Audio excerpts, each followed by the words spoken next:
Hey everybody, Alex Kozora, SteelersDepot.com, doing another analysis and recap of the Steelers' Week 4 victory. And thank goodness it was a victory, 26-9 over the Baltimore Ravens. Steelers go to 3-1 on the season and are solely in first place at the AFC North. And while it hasn't been the best 4 weeks imaginable, it's been a good enough 4 weeks to get in first place, and that's ultimately what matters. Steelers are 2-0 in the AFC North. They're 3-1, above everybody else, and well, obviously it's still super early. They technically control their own destiny. So big win over Baltimore to kind of shake the sour taste out of your mouth after that loss to Chicago last week. And I think there were just a couple key areas of where the Steelers faltered last week, where they succeeded this week. One of them was on third down. Ravens had the best third down defense coming into today. They were allowing offenses to convert about 24% of the time. It's still a good defense, I think, even with the injuries that they've had. And so the Steelers went 7 of 15 today, obviously just a touch under 50%. And for the early stages of the game, they were really good. At one point, I think they were like 6 of 10. So that was a really nice turnaround in an area where the Steelers have struggled equally as poorly as the Ravens have succeeded, where the Steelers had a 32% third down conversion through the first 3 weeks. So that was really big. Red zone offense. It got off to a decent start against Cleveland. It's kind of faltered the last previous 2 weeks, and it was better today. 3-5 in the red zone. You're getting the opportunities, which was huge, and you outdid the Ravens there. Steelers 3-5, like I said, and Ravens 1-3. So red zone defense has been better. Some of the sudden change stuff. Obviously the interception, which was so fluky, and I still don't understand, and I don't think they got it right, but that ultimately doesn't matter. The Ravens get that play that no one was expecting, and so the defense goes out there and forces them to a field goal. So that was really big. Now, the defense wasn't perfect, and we'll get into that a little bit later, but I thought situationally they did well, and ditto for third down. Like I said, Steelers were 7 of 15.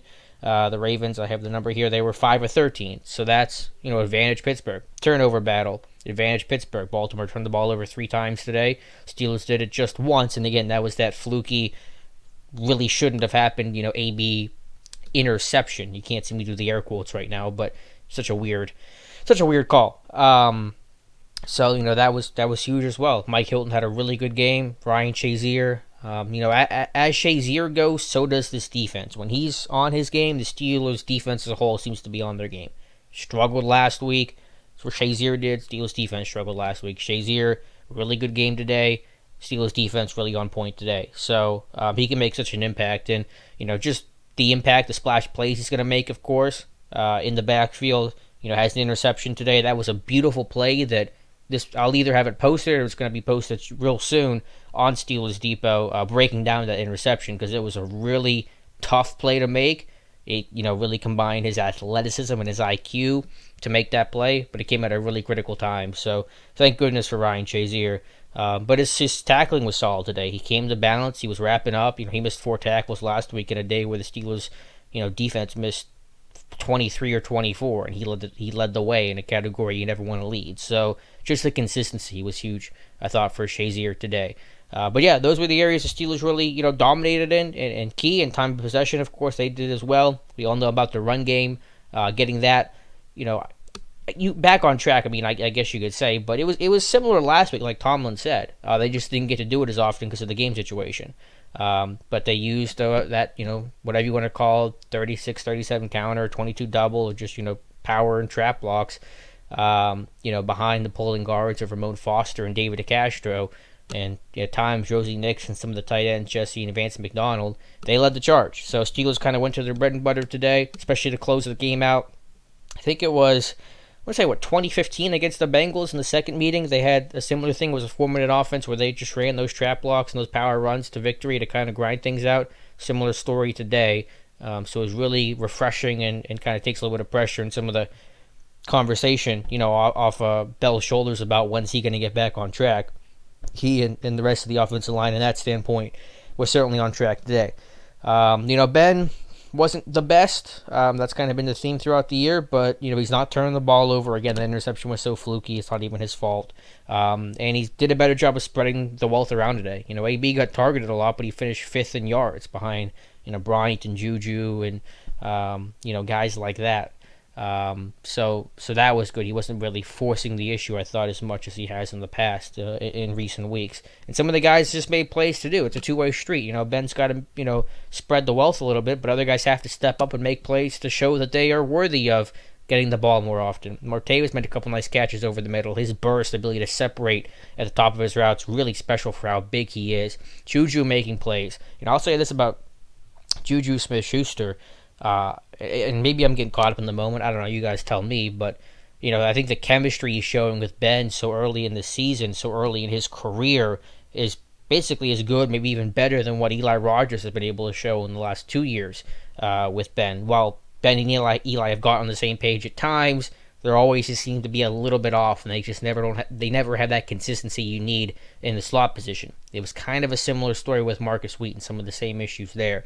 I thought Juju does a great job of being able to, run his routes well and square up and show his numbers to Ben, and the timing on the routes seemed pretty good. And whenever plays start to break down, like the touchdown Juju had, where Juju's able to run away from his defender and get in Ben's kind of line of sight and make a play, and that's what happened on that touchdown. So you're seeing Juju be a physical presence in the run game, had a big decleating block in Le'Veon Bell's first touchdown, so you're able to do stuff with him that you couldn't do with Eli, and couple that with Rodgers' issues as a punt returner, is what sent Rodgers to the bench and to being inactive, and Juju getting, a large part of the snaps, and that's going to be the case going forward. So happy to see his progression going on.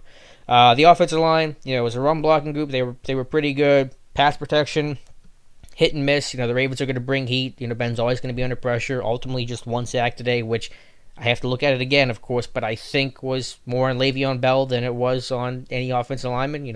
Darius Webb, the nickel corner, came in for a sack. Usually not going to be the offensive line's fault. But the big bugaboo today, 6 penalties for 60 yards. Everybody but Ramon Foster getting penalized. You just can't have that. There was just the dumb stuff, pre-snap, post-snap. That's going to infuriate Mike Tomlin. He talks about it all the time. The false starts, Villanueva's personal foul with the headbutt. I'm not sure what was said to piss Villanueva off like that. I'm sure it had been something serious. But you just can't have that. So that killed too many drives. It stalled out too many promising ones. It pushed the Steelers out of field goal range. Just stuff like that you can't have. So 8 penalties for 60 yards today. That's just unacceptable. But overall, defensively, a couple splash plays still allowed in the run game. That's got to get cleaned up. You're not going to be perfect. The Ravens have a similar scheme to Chicago, where they're going to run a lot outside zone. They have a lot of bigger backs and some talented ones like Alex Collins. You saw that today. So I wasn't expecting the Ravens to run for 2 yards a carry, but you don't want to allow 50-yard runs to happen. The first play of the game was a 20-something run. So Steelers were able to mostly hold on outside of those blips, so you're seeing improvement there. Cam Hayward was a beast today. Thought DJ Watt had a good game against the run. We talked about Shazier. So it was improved. The missed tackles were way cut down. I don't know what the number of missed tackles was. Josh Carney will have that number, midweek for you guys on Steelers Depot. But if I had to guess, somewhere around 8 to 10, which I guess I would consider average, somewhere around that 10 mark. So, they had, again, 23, 24 last week, and which is just the highest we've ever recorded. So if you can cut that number by more than half, then you're in a lot better spot for it. So, steps forward, not perfect in any part of the game. Special teams had some issues as well. The kick returns weren't great. Boswell missed a field goal. Barry's punting performance was probably maybe his worst of the season. But bottom line, you're 3-1. You get a win over Baltimore. You're 2-0 in the AFC North. You're going to face a Jacksonville team that, you don't want to assume anything. I never assume anything when it comes to Pittsburgh, but it's certainly beatable and got run all over by the Jets Sunday. So hopefully you can repeat that success. So you're in a good place right now. It's got to be better in some areas, of course. Not trying to deny that at all, but you got to be happy with the overall result. And Steelers will be even healthier, next Sunday. It does not seem like they suffered any major injuries, so hopefully you'll get back. I'm assuming Marcus Gilbert, Mike Mitchell will be back against the Jags. That's really big. The other quick point, I guess, kind of talking about that is we'll have to rewash it and see maybe some whatever issues there might have been that didn't get picked up on first glance or first watch through. But the communication defensively seemed good today. When you have a safety group of Sean Davis, who's a second-year guy, has missed quite a bit of time throughout his first 2 seasons already, including this year. You have J.J. Wilcox, who obviously is new to the system. You worry about some communication problems. Joe Hayden, new to the system as well. Now, there were a couple potential miscommunications. Mike Wallace got free down the left sideline. He dropped it, thank goodness. There was the other one to, I think, Perriman right off that sudden change where it kind of glanced off his hands, and that would have been a touchdown. So Steelers certainly got away with a couple things, but it seemed to be overall the communication was strong, and that's not an automatic thing when you're talking about playing without Mike Mitchell, who hasn't missed a game in a Steelers uniform, who's always been that presence when it comes to game day. So you have to give credit to those guys, Wilcox, Hayden, and Sean Davis, for being able to communicate well and not have any dagger kind of issues where you give a big play through the air. So that's my thoughts on the game. We'll go through this with a fine-tooth comb as we always do. We'll have the Terrible Podcast with Dave and Dave up Monday morning. So let me know your guys' thoughts on the game, what you liked, what you didn't like, and if you have any quick thoughts on Jacksonville, I'd love to hear your guys' take as well. So thank you guys so much for listening, and we'll talk to you soon.